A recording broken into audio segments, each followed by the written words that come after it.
போல ஸ்டார்ட் பண்ணுங்க.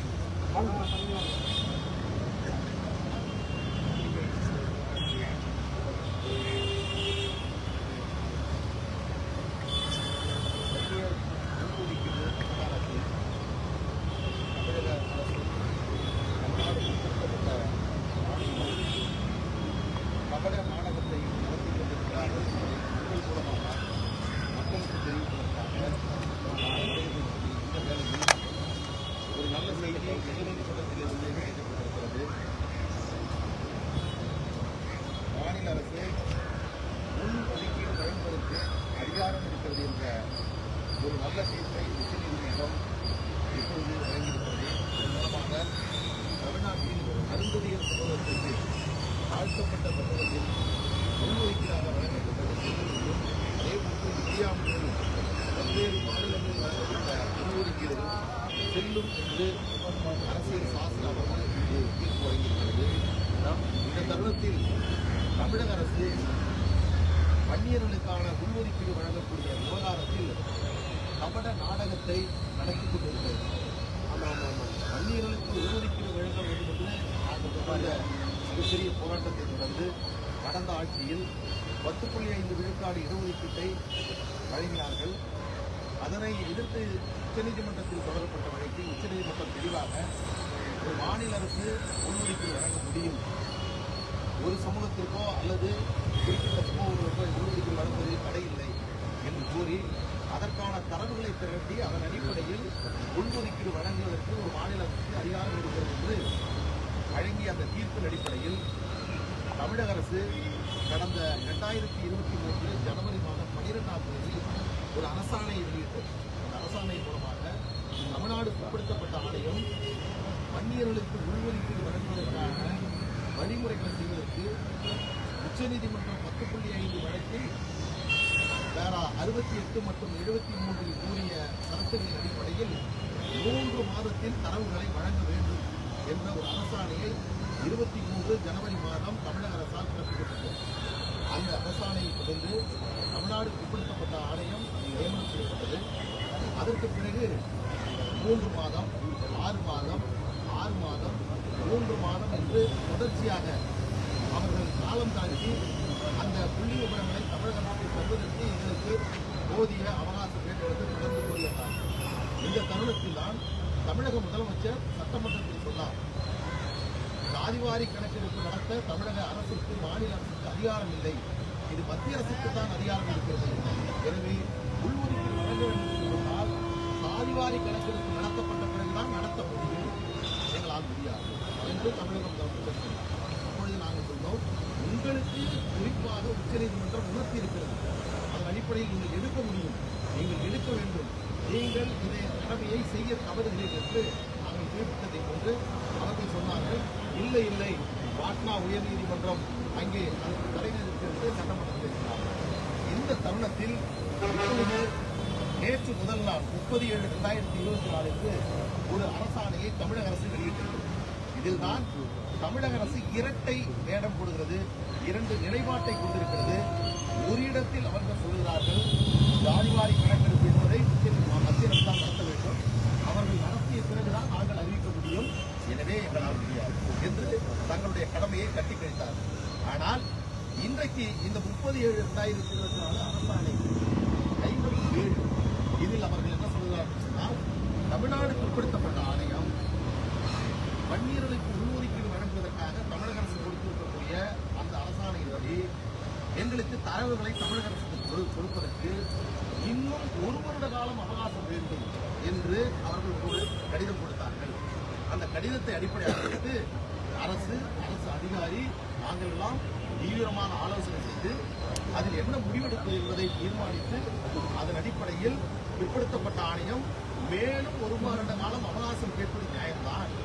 எனவே இன்னும் 1 வருட காலம் பிற்படுத்தப்பட்ட ஆணையத்திற்கு அவகாசம் வழங்கி அந்த தரவுகளை திரட்டி தமிழக அரசுக்கு வழங்கினால் நாங்கள் வன்னியர்களுக்கான இடஒதுக்கீடு கொடுப்பதற்கான நடவடிக்கைகளை மேற்கொள்வோம். அதை 1 வருட காலமாக நாங்கள் அந்த கால அவகாசத்தை நீட்டிக்கிறோம் என்று இங்கே சொல்லியிருக்கிறார். இந்த தருணத்தில் நான் பத்திரிகை தொலைக்காட்சி நண்பர்களை பார்த்து நான் அன்போடு கேட்டுக்கொள்கிறேன். சமீபத்தில் எங்கள் கட்சியுடைய நிறுவனர் மருத்துவர் ஐயா அவர்கள் சொன்னார்கள், உங்களுடைய கடமையை செய்ய தவறுகிறது, ஏன் இப்படி செய்கிறீர்கள் என்று சொன்னார்கள். அன்றைக்கு எங்களுக்கு பொறுப்பில்லை என்று சொன்ன தமிழக அரசு இன்றைக்கு மேலும் 1 வருட காலம் அவகாசம் பிற்படுத்தப்பட்ட ஆணையத்திற்கு ஒரு புறம் வழங்கிவிட்டு இன்னொரு புறம் மத்திய அரசு தான் எடுக்க வேண்டும் என்று சொல்லக்கூடிய 2 நிலைப்பாட்டை மேற்கொண்டிருக்கிறார்கள். இது எது உண்மை, எது தமிழக அரசுடைய நிலைப்பாடு என்பதை தெரியப்படுத்த வேண்டும். இந்த நேரத்தில் நான் சொல்றேன், இந்த வன்னியர்களுக்கான உள்ஒதுக்கீடு விவகாரத்தில் தொடர்ச்சியாக உயர்நீதிமன்றத்தில் உச்சநீதிமன்ற தீர்ப்புக்கு பிறகு தொடர்ச்சியாக அரசோடு பேச்சுவார்த்தை நடத்திய குழுவில் இடம்பெற்றவர் நான் என்ற அடிப்படையில் சொல்கிறேன். மிகப்பெரிய துரோகத்தை வன்னியர் சமுதாயத்திற்கு தமிழக முதலமைச்சரும் தமிழக அரசும் செய்து கொண்டிருக்கிறது. மிகப்பெரிய நம்பிக்கை மோசடியை செய்திருக்கிறார்கள். எங்களை நம்ப வைத்து தமிழக முதலமைச்சர் கழுத்தறுத்திருக்கிறார். நான் சொல்லுகிறேன், உயர்நீதிமன்ற தீர்ப்பு வந்ததற்கு பிறகு சொன்னால் உடனடியாக தந்துடுறேன், 3 மாசத்தில் தந்துடுறேன். ஒரு பிரச்சனை என்னையா பிரச்சனை, தனியார் நீதிபதி அவர்கள் பிற்படுத்தப்பட்ட ஆணையத்தினுடைய தலைவராக இருக்கிறார், அவர் இந்திய சமுதாயத்தை சார்ந்தவராக இருக்கிறார். அவரை வச்சுக்கிட்டே ஒரு ரெக்கமெண்டேஷன் கொடுத்தா நாளைக்கு கோர்ட் ஏதாவது சொல்லும், அதனால வேற ஒன்று மாற்றி கொடுக்கிறோம் அப்படின்னு சொல்லும் பொழுது அவரை எப்படி மாற்றுவது என்ற பிரச்சனை நீதியரசர் தனியாட்சியருடைய வீட்டிற்கு சென்றார்கள். எங்களை நீதியரசர் தனியாட்சியருடன் பேசி அவரை ராஜினாமா செய்ய சொல்லுங்கள் என்று சொன்னார்கள். பெரிய மனதோடு நீதியரசர் தனியாட்சியர் அவர்கள் ஒரு சமூகத்திற்கு சமூக நீதிக்கு நல்லது நடக்கிறது என்று சொன்னால் அதற்கு நான் குறுக்கணிக்க தயாராக இல்லை என்று பெருந்தன்மையோடு தன்னுடைய பதவியை அன்றைக்கு நீதியரசர் தனிகாச்சலம் அவர்கள் ராஜினாமா செய்தார். அதற்கு பிறகுதான் பாரதிதாசன் அவர்கள் 2022 டிசம்பர் மாதம் நியமனம் செய்யப்பட்டார். அதற்கு பிறகுதான் 2023 இந்த அரசாணை வெளியிடப்பட்டது. இப்படி ஒரு நீதிபதியை நம்ப வைத்து அவரை ராஜினாமா செய்கிறது. நீதிபதியை பிற்படுத்தப்பட்ட ஆணையத்துடைய தலைவராக இருந்தது. 3 மாதத்தில் அறிக்கையை தர வேண்டும் என்று சொல்லிவிட்டு அதை 6 மாதம் 3 மாதம் என்று தொடர்ந்து தள்ளி வைத்துவிட்டு இன்றைக்கு 1.5 ஆண்டுகள் நிறைவடைந்திருக்கக்கூடிய இந்த நேரத்தில் எங்களுக்கு அதிகாரம் இல்லை என்று ஒரு கபட நாடகத்தை நடத்திவிட்டு பிறகு இன்னும் 1 வருட காலம் அவகாசத்தை நாங்கள் பிற்படுத்தப்பட்ட ஆணையத்திற்கு வழங்குகிறோம் என்று தமிழக அரசு சொல்வது ஒரு அரசியல் மோசடி, சமூக நீதிக்கு செய்யக்கூடிய துரோகம். இந்த துரோகத்தை தமிழக முதலமைச்சர் செய்திருக்கிறார் என்பதை என்னால் வெளிப்படையாக சொல்ல முடியும். இங்கே தமிழகத்திற்கு மாநிலத்திற்கு இது போன்ற கணக்கெடுப்பு நடத்த அதிகாரம் இல்லை என்று சொன்னால் எதற்கு யாரை ஏமாற்றுவதற்கு நான் கேட்கிறேன். தமிழ்நாட்டிற்கு இந்த உரிமை இல்லை என்று சொன்னால் இந்த அரசாணை எதற்கு? மேலும் 1 வருட காலம் அவகாசம் எதற்கு பிற்படுத்தப்பட்ட ஆணையத்திற்கு? அவர்களுக்கு எதற்கு கார், அவர்களுக்கு எதற்கு வாகனம், அவர்களுக்கு எதற்கு அரசாணை? ஒருவேளை மத்திய அரசு தான் எடுக்க வேண்டும் என்று சொன்னால் இதை கால நீட்டிப்பு செய்ய வேண்டிய அவசியம் என்ன? அல்லது மாநில அரசால் எடுக்க முடியும் என்று சொன்னால் மத்திய அரசு தான் எடுக்க வேண்டும் என்று ஏமாற்ற வேண்டிய அந்த வேலையை ஏற்கிறோம் திமுக செய்கிறது. இந்த கேள்வியை கேட்கிறேன். இந்த நேரத்தில் நான் இன்னொன்றையும் குறிப்பிட்டு சொல்ல ஆசைப்படுகிறேன். உச்சநீதிமன்றத்தினுடைய தீர்ப்பு வந்த பிறகு வன்னியர்களுக்கு உள்ஒதுக்கீடு வழங்க வேண்டும் என்று எங்களுடைய கட்சியினுடைய நிறுவனர் மருத்துவர் ஐயா அவர்களும் அன்புமணி ராமதாஸ் அவர்களும் தமிழக முதலமைச்சரை நேரிலே சந்தித்து முறையீடு செய்து கடிதங்கள் கொடுத்த பிறகு தமிழக அரசினுடைய உயர் அதிகாரிகள், மரியாதைக்குரிய அரசு செயலாளர் உதயச்சந்திரன், மரியாதைக்குரிய அரசு செயலாளர் சண்முகம், மரியாதைக்குரிய அரசு செயலாளர் விமானார் போன்றவர்களோடு நாங்கள் நடத்திய பல கூட்டங்கள், அவர்கள் நியாயமான அதிகாரிகள். தயவு செய்து அந்த அதிகாரிகள் அவர்களுடைய நெஞ்சிலே கை வைத்து சொல்லுங்கள், வன்னியர்களுக்கு உள்ஒதுக்கீடு கொடுப்பதற்காக அன்றைக்கு 2023 ஜனவரி மாதம் போட்ட அந்த அரசாணை என்பது 3 மாதத்தில் உங்களுக்கு தருவதற்கான பணிகளை நாங்கள் செய்கிறோம். முதலமைச்சரை நம்புங்கள், தயவு செய்து நம்புங்கள். அவர் உங்களுக்கு கொடுக்கறதுக்கு தயாராக இருக்கிறார். நல்ல வாய்ப்பை பயன்படுத்திக் கொள்ளுங்கள் என்று அந்த அதிகாரிகள் கொடுத்த அந்த ஆசை வார்த்தை, அந்த நம்பிக்கையை அடிப்படையாக கொண்டு அந்த தலைமைச் செயலகத்தில் 50க்கும் மேற்பட்ட கூட்டங்களில் அரசு செயலாளரோடு கலந்து கொண்டதால் அன்றைக்கு ஒரு இடத்தில் கூட எங்களுக்கு அதிகாரம் இல்லை, மத்திய அரசு தான் நடத்த வேண்டும், எங்களால் நடத்த முடியாது என்று ஒரு அதிகாரி சொல்லுங்கள். தனிகாச்சலம் அவர்களை அன்றைக்கு ராஜினாமா செய்ய சொல்லுகின்ற பொழுது மத்திய அரசு தான் செய்ய வேண்டும் என்று சொல்லியிருந்தால் நீங்கள் செய்ய வேண்டாம் என்று நானே சொல்லியிருக்கிறேன். எதற்கு அவர் ராஜினாமா செய்ய வேண்டும்? அவர் ஒரு ஓய்வு பெற்ற நீதிபதி, இந்த வன்னியர் சமுதாயத்தை பிறந்தவர்களுக்காக அவரை ராஜினாமா செய்யுங்கள் என்று சொல்லிவிட்டு பிறகு ஒருவரை நியமனம் செய்தது. நான் கேட்கிறேன், பிற்படுத்தப்பட்ட ஆணையம் நியமனம் செய்யப்பட்டு இன்றைக்கு 1.5 ஆண்டுகள் கடந்திருக்கக்கூடிய நிலையில் இதுவரையில் இந்த 1 வருஷத்தை கூட கால் வைத்து செய்யுங்க, நான் பார்த்து சொல்லுவேன், நீங்க செஞ்சீங்க. ஆனால் இந்த 1.5 ஆண்டு காலத்தில் பிற்படுத்தப்பட்ட ஆணையம் இதுவரையில் திரட்டிய தரவுகள் என்ன? இதுவரையில் அவர்கள் மேற்கொண்ட பணிகள் என்ன? இதுவரையில் அவர்கள் அழைத்துள்ள வேலை வாய்ப்பில் வன்னியருடைய கல்வியில் வேலையுடைய நிலை என்ன? சமூகத்தில் வன்னியர் சமூகத்தினுடைய நிலை என்ன? இதையெல்லாம் இன்னும் கூடுதலான தகவல்கள் எங்களுக்கு தேவைப்படுகிறது. எனவே எங்களுக்கு கொஞ்சம் கூடுதல் அவகாசம் வேண்டும் என்று அவர் சொல்லியிருக்க வேண்டும். மரியாதைக்குரிய அப்படிதான் சொல்லணும், கொஞ்சம் கம்மியா சொல்லிட்டா மதிக்கலன்னு சொல்லுவாங்க. நம்ம சிவசங்கர் அமைச்சர் புலிவாலை படிச்சுட்டாங்க, விட முடியல என்று எங்களை சொன்னார். புலிவாலை பிடித்தது நாங்களா? வன்னியர்களுக்கு உள்ஒதுக்கீடு தருகிறோம் என்ற ஒரு ஆசை வார்த்தையை கொடுத்து அதன் மூலமாக ஒரு புலிவாலை பிடித்துவிட்டு கொடுக்கவும் கூடாது, கொடுப்பதாகவும் நடிக்க வேண்டும், இது அப்படியே தொடர வேண்டும் என்று செய்யக்கூடிய இந்த கபட நாடகத்தை நடத்துவது தமிழக அரசா? மரியாதைக்குரிய இந்த பத்திரிகை ஊடக நண்பர்களுக்கு நான் இந்த செய்தியாளர்கள் மூலமாக தெரிவித்துக் கொள்கிறேன்.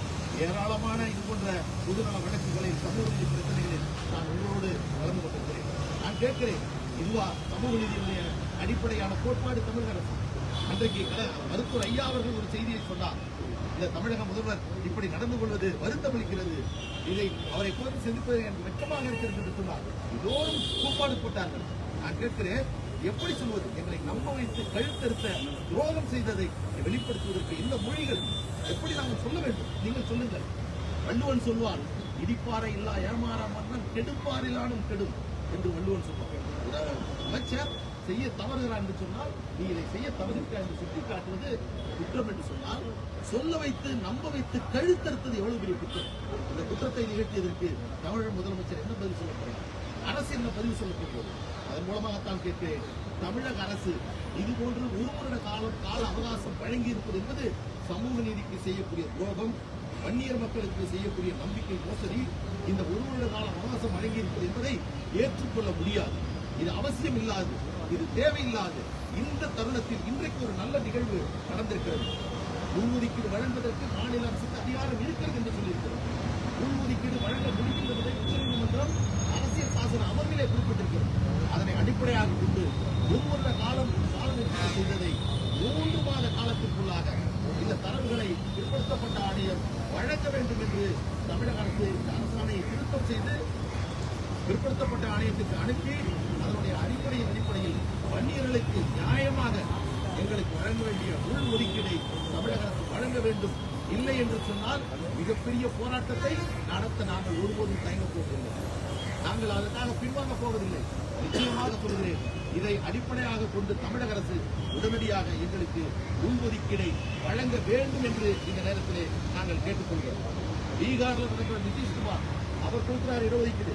அதில் பாட்னா உயர்நீதிமன்றம் ஒரு மாநில அரசு ஜாதிவாரி கணக்கெடுப்பு நடத்த அதிகாரம் இருக்கிறது என்று தீர்ப்பு வழங்குகிறது. அதனைத் தொடர்ந்து கொடுத்த அந்த இடஒதுக்கீட்டினுடைய அளவை உயர்த்தியது தவறு என்பதால் உச்சநீதிமன்றம் மாற்றி அதிகாரமே இல்லை என்று சொன்னார்கள்.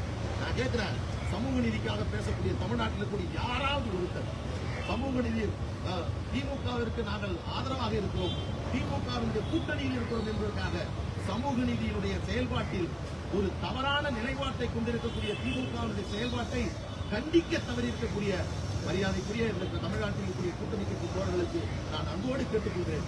இது நியாயமா? இது தர்மமா? எங்கே இருக்கிறீர்கள்? உங்களுடைய நிலைப்பாடு என்ன? திமுகவில் இருக்கக்கூடிய அருமை வன்னியர் சமுதாயத்தை சார்ந்த மக்களை பார்த்து கூட நான் கேட்கிறேன்.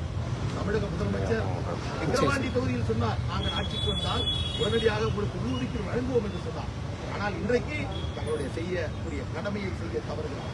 இதையெல்லாம் உங்கள் மூலமாக இந்த சமூகத்திற்கு வெளிப்படுத்த வேண்டும் என்பதற்காக நான் உங்களை சந்திக்க வந்திருக்கின்றேன். இது போன்ற ஒருவருடைய கால அவகாசம் வழங்கி தமிழக அரசு வழங்கி இருக்கக்கூடிய இந்த அரசாணை என்பது மோசடியானது, நம்பிக்கை மோசடி செய்யக்கூடியது. வன்னியர்களுடைய நம்பிக்கையில் அவர்கள் விளையாடுவதற்காக இந்த அரசாணையை வெளியிட்டிருக்கிறார்கள். இதை திரும்ப பெற வேண்டும் என்று இந்த நேரத்தில் உங்கள் மூலமாக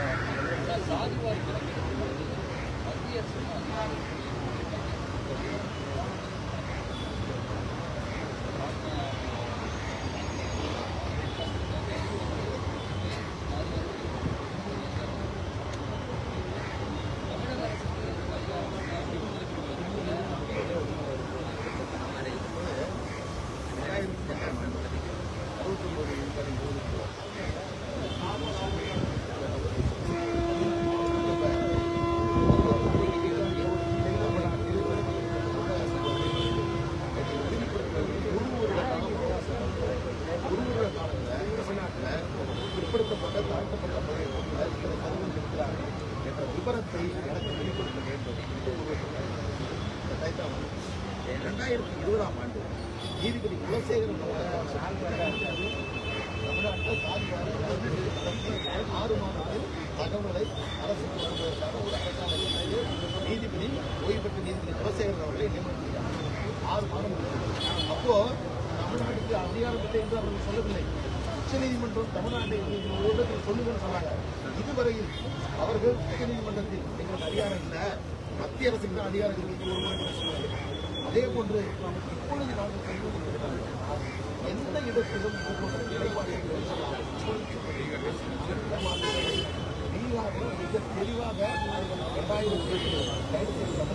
2000 மாநிலத்திற்கு நடத்த அதிகாரம் ஒவ்வொருவருக்கும் திரைப்பிடித்துள்ளார்கள். சாதிவாரி கணக்கெடுப்பு நடத்த விரும்பவில்லை தமிழக அரசு. அதன் காரணமாகத்தான் அவர்கள் தாமதப்படுத்தப்படுகிறார்கள் என்பது தெல்ல தெளிவாக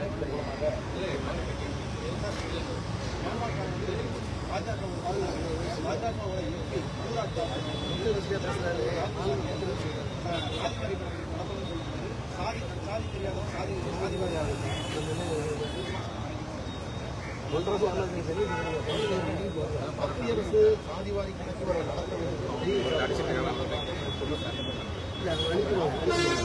இப்பொழுது கூட அவர்கள் நடத்துவதற்கான சாத்தியப்படி இப்ப இந்த பட்ஜெட்டில் கூட அந்த சாதிவாரி கணக்கெடுப்பு நடத்துவதற்கான முன்னேற்பாடுகள் நடத்தப்பட்டிருக்கிறது. இது 2024 எனவே மத்திய அரசு சாதிவாரி கணக்கெடுப்பு நடத்துகிற நேரத்தை காத்திருந்து சொன்னால் தமிழ்நாட்டில் 69 விழுக்காடு இடஒதுக்கீடு ஆபத்து இருக்கிறது. நான் சொல்றேன் இந்த எஸ்பி ஜோஷி கேட்கல உச்சநீதிமன்ற நிபந்தனை என்ன ஆனது என்று சொன்னால் எப்படி பதில் சொல்லல. எனவே இந்த கடமையை நிறைவேற்ற வேண்டியது தமிழக அரசு. எனவே நம்ம மத்திய அரசு எடுக்க வேண்டும் என்ற நிலைப்பாட்டில் மாற்றுவதற்கு யாருமே இல்லை, யாரும் அதை எதிர்க்கல. அது அவர்கள் நடத்த தயாராக இல்லை, அதை நடத்த வேண்டும் என்று சொல்றோம். ஆனால் சமூக நீதியினுடைய மண், சமூக நீதியுடைய பேரப்பிள்ளைகள் நாங்கள், சமூக நீதி அரசு, திராவிட மாடல் அரசு என்று சொல்லக்கூடிய திராவிட முன்னேற்ற கழகம் ஏன் இதை செய்ய மறுக்கிறார்கள் என்ற கேள்விக்கு தான்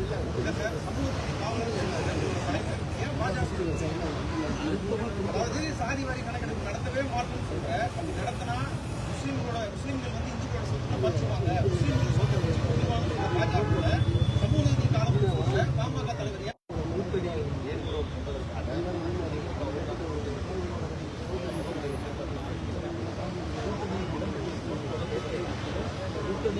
இருந்து கொண்டே இதற்கான உறவு இயக்கம் பாட்டாளி மக்கள் கட்சி அதை தொடர்ச்சியாக இன்றைக்குள்ள பிரச்சனை வன்னியர் முன்வைக்கும் விவகாரத்தில் தமிழக அரசு நடத்தக்கூடிய தமிழக நாடகத்தை உங்கள் மூலமாக